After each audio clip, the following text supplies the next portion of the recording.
We are not talking about actor Rajesh Khanna because he recently appeared in an ad. We are not talking about him because he's in hospital.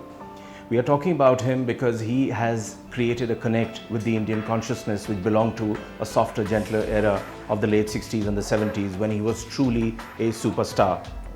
Would you believe it? Rajesh Khanna even then did all the things wrong. He would come late. He was known as very, very arrogant. He would choose his producers and directors, something which people still do now, but then it was a unique proposition. His co-stars, quite a few of them were quite unhappy with him because he was known to have scenes edited. But what he did was fantastic. He gave 15 hits in a row. Each one was a super hit from the late 60s onwards. It sounds like a cliche, but in the late 70s, they say he got hit by a tsunami called Amitabh Bachchan. That softer, gentler era that we are talking about, which got extinct, that was erased by Bachchan. Here was the angry young man. He completely redefined Hindi cinema and brought in a different kind of attitude to the game. He was punctual, he was very cooperative, he gave a bang for the buck to his producers and directors and did a film within schedule, something that Rajesh Khanna never did. But Rajesh Khanna was revered.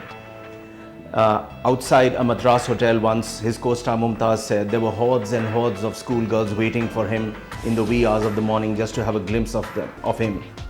His car was plastered with lipstick, kisses by the young girls because they were completely crazy about this man. Rajesh Khanna typified a gentler era. Like I said, he was a romantic. There was no anger, there was no angst within him, there was no violence that he portrayed. It was very, very unlike what Bachchan did. Rajesh Khanna is back because a lot of people in India have become wistful of that era that has gone by. It's a far tougher, far harder, a far more aggressive, ruthless era that we live in.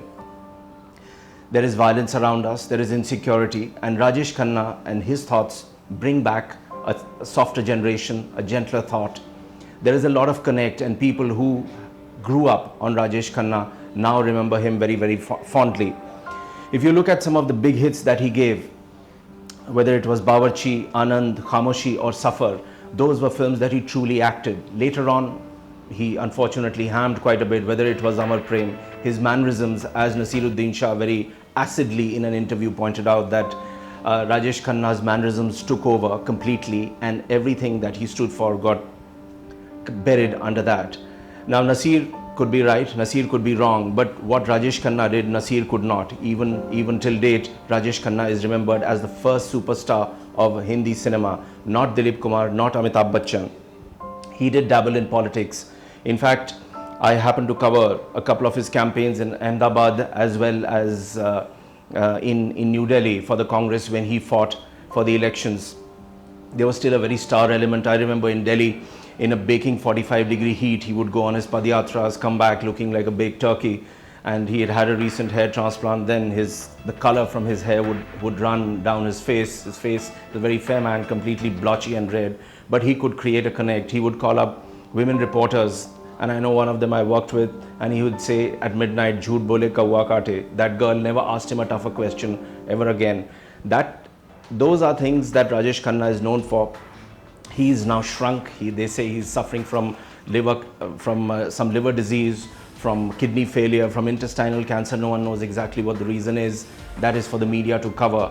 But in this day and age of a very tough and ruthless media, there is still a softness left for Rajesh Khanna. Probably that is what he typifies best, that softer era that has become extinct. But Rajesh Khanna probably is that last lost link.